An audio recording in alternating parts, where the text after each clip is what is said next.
Neither will I regard the peace offerings of your fat beasts. You see, the peace offerings of the fat beast, the turkey, the big heavy turkey that you gotta freaking put in the oven for 4, 5, 6 hours. That you gotta prepare the day before to do it. The stuffing and the potato salad and all this other stuff. You got the jingle bells and the this and that, and the salsa song and the merengue song, specific songs you have for certain holidays, yes or no? He doesn't want to hear that music. He doesn't care. It's garbage. He wants you to follow him according to the scriptures, not according to what you feel.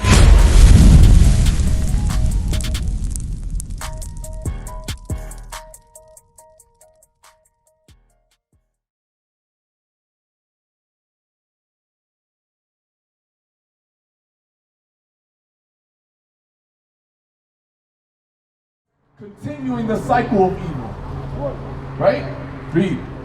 Neither will I regard the peace offerings of your fat beasts. You see, the peace offerings of the fat beast, the turkey, the big heavy turkey that you gotta freaking put in the oven for 4, 5, 6 hours. That you gotta prepare the day before to do it.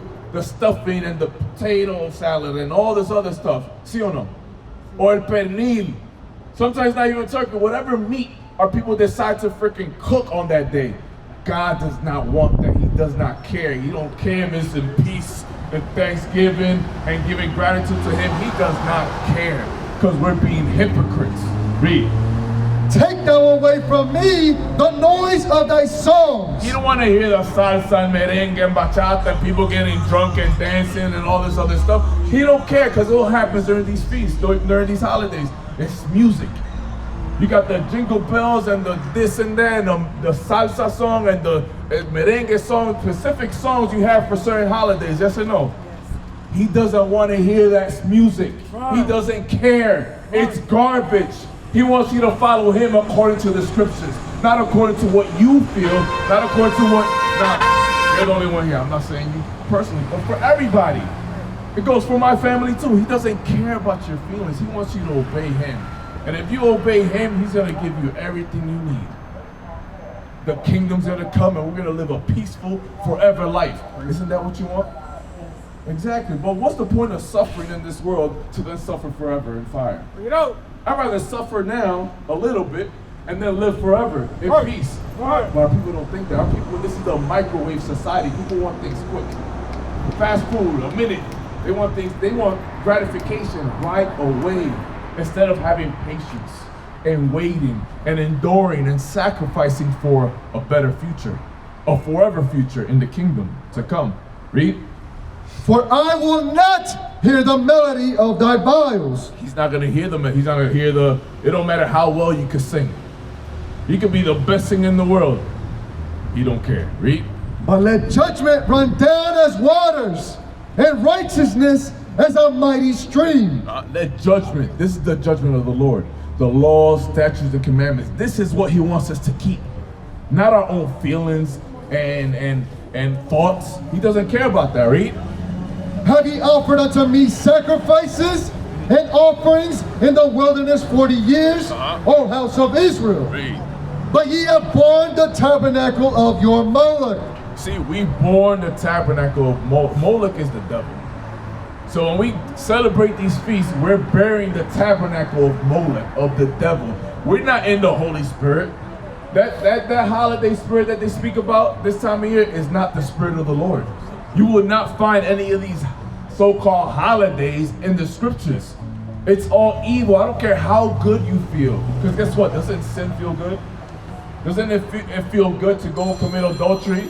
And yes, it feels good, but that doesn't mean it's right. It doesn't mean it's okay. We have to do the things that God told us to do according to the scriptures. Read. And tune your images, the star of your God, which ye made to yourselves. We make these images to ourselves. It's not of the Lord. Read. Therefore will I cause you to go into captivity. And guess what? We're in captivity today. And we continue to be in captivity. Look at the things that are going on in Puerto Rico. They're taking over that island. It's getting way too expensive for any of the natives to even live there. And then we come here and look how we're living in misery. We have to work our butts off to make ends meet. And guess what? We use these so-called holidays to get drunk para anular el dolor de esta vida.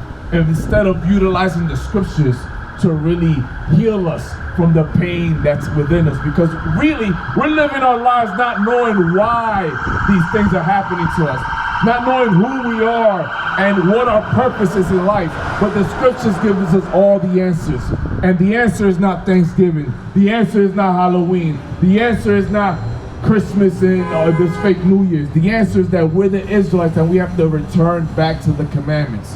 No matter how hard it may be. Hold that, give me Zephaniah 1 and 8. And Deuteronomy 22 and 5. 1 second, before you leave, I'm gonna give you these two scriptures before you leave. I gotta leave you with some level of knowledge for you to change and do better for yourself, okay?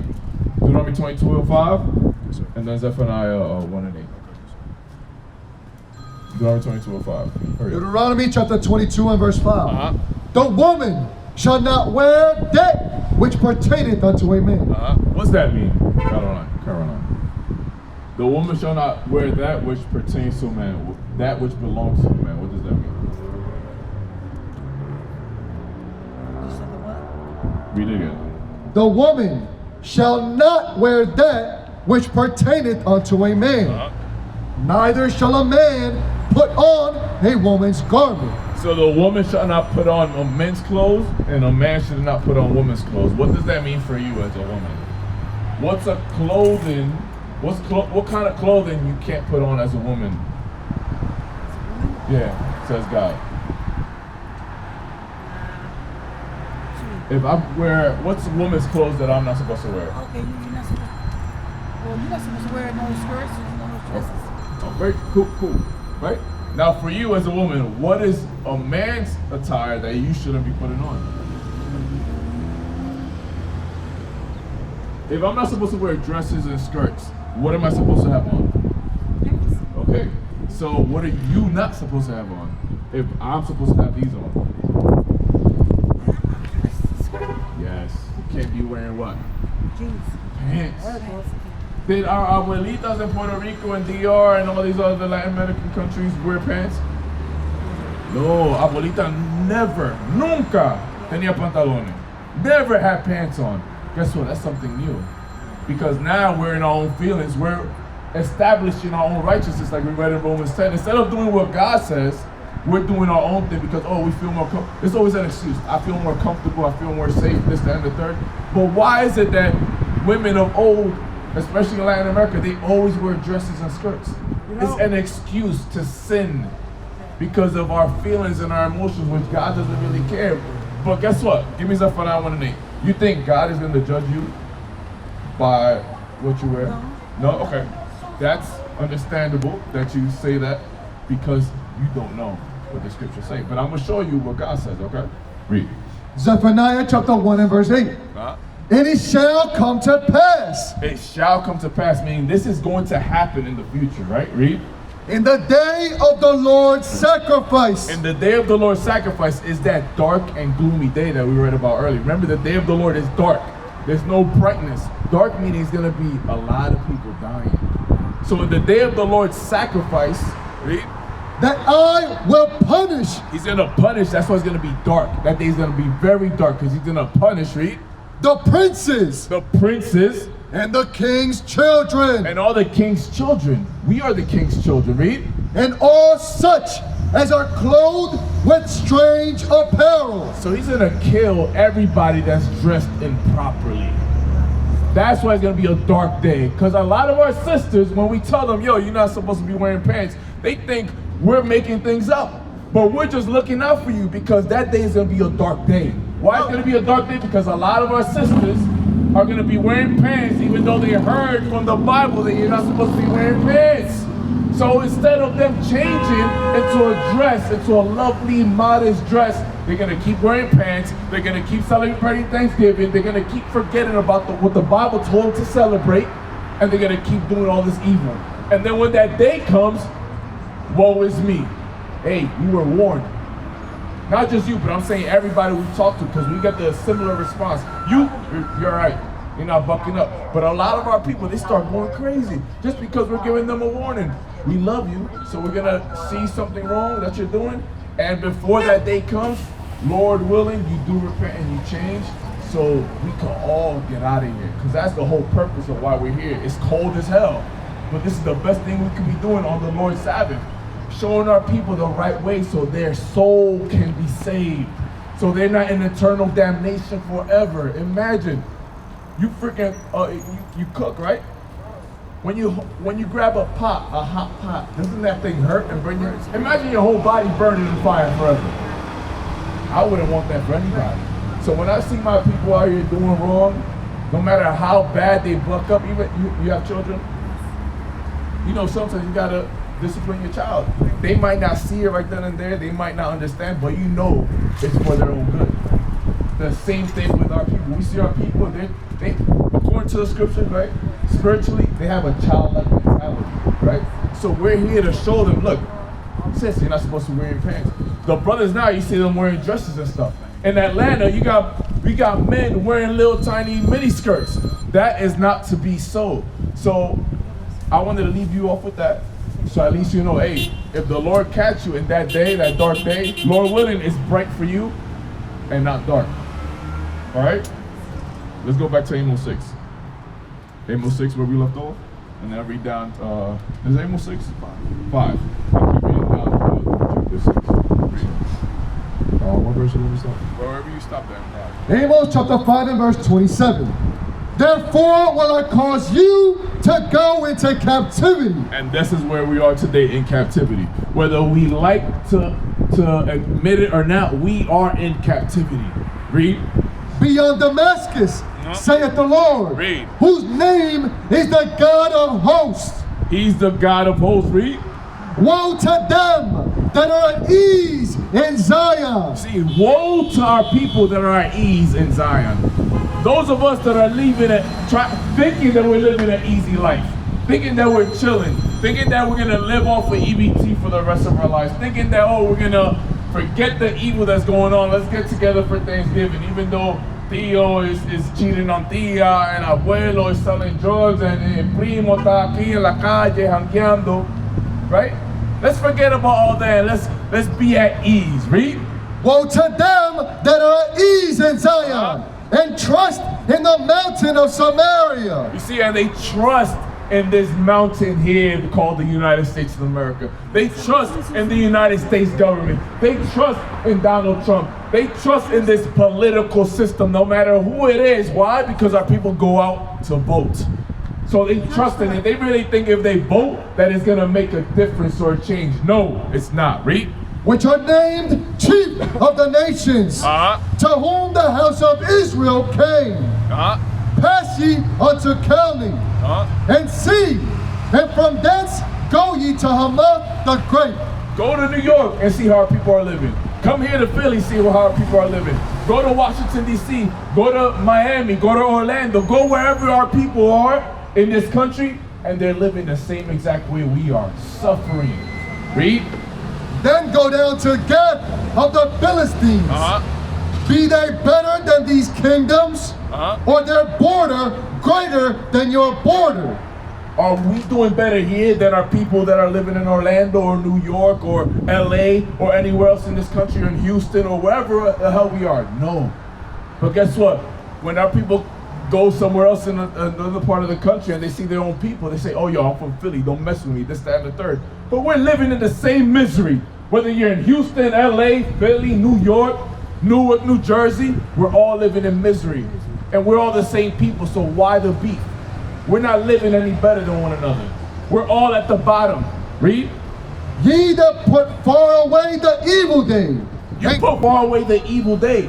What is that evil day they're trying to put far? That dark day, the day of the Lord's sacrifice. They don't want to think about the judgment that's coming on that day. They don't want to think about the evil they're doing now and how they have to change in order to avoid that evil and dark day. Read. And cause the seat of violence to come near. And they cause the seat of violence to come near. How do they cause the seat of violence to come near? They sit down and have a meal for Thanksgiving. That is the seat of violence, because that holiday, quote unquote, started with what? Violence. murder, robbery, treachery, lies. Read. That lie upon beds of ivory and stretch themselves upon their couches. Because why beds of ivory and stretch upon their couches? Because the people that did this to us, that did this to the Native Americans, that did this to the Arawaks and the Taínos and the Borincans and all them, where are they now? They're ruling the world. They're chilling. They're on their couches chilling, doing whatever the hell they want, while we're at the bottom fighting for scraps. Read. And eat the lambs out of the flock. They eat the lambs out of the flock. We don't eat lambs out of the flock. Nosotros comemos rabo de la vaca. We don't eat the good parts of the meat. We eat el menudo too. We eat pork, which is nasty. We eat the low of the low. We got grocery stores that ain't selling food. Son chucheria, sugar, things that make us fat, diabetes, gout, all this sickness in our community. Meanwhile, those that conquered us, they're living a good life. Meanwhile, they're taking EBT away, they're doing this, and they don't care. Gas prices are up.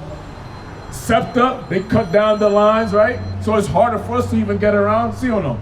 Am I lying? Read. And the calves out of the midst of the stall that chant to the sound of the viol. They chant to the sound of the viol, of the music. The music we play, because the best musicians is who? So-called blacks, Hispanics, and Native Americans, and they enjoy that music. Meanwhile, we over here killing one another, hating one another. We over here, our people are playing music that's whoring our sisters out. That's talking about selling drugs to one another. That's talking about sleeping with this woman and that woman, this man and that man. That's not doing any good for our community. But guess what? The people who conquered us are what? They're fine. They're chilling. They love to hear the music because it's music to their ears because they've conquered us. And we're playing into it. Read. And invent to themselves instruments of music like David that drink wine in bowls and anoint themselves with the chief ointments. And guess what? Our people, throughout these feast days, they anoint themselves with chief ointment. What's those ointments? Oils, perfumes. Don't our people get done up during those days? Thanksgiving, Christmas, they get perfumes and oils to smell real good. And we're celebrating our conquering, our destruction. That makes no damn sense. Read. But they are not grieved for the affliction of Joseph. And we're not grieved for the affliction of our Native American brothers and sisters. For our own people that have gotten slaughtered. We're celebrating our own people's destruction. We've been fooled into thinking that the Native Americans of this land are not our people. We've been fooled into thinking that the Latinos and the Hispanics are not the same people. We've been conquered, we've been divided, and it's time for us to wake up and return to our God. He calls you the Israelites of the Bible. He does not call you Puerto Ricans. He does not call you Dominicans. Right. He does not call you Mexicans. Right. He calls you the Israelites.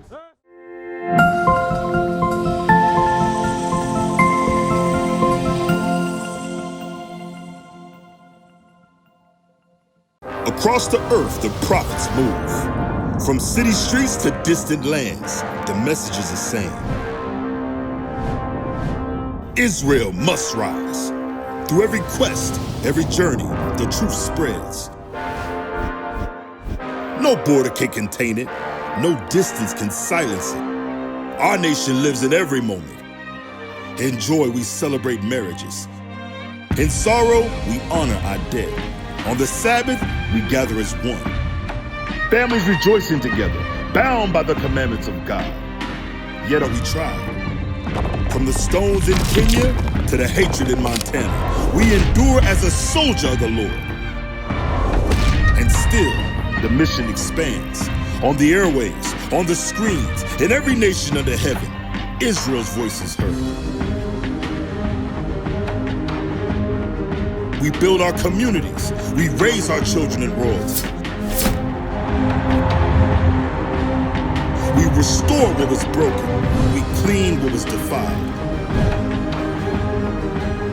We show the world who we are.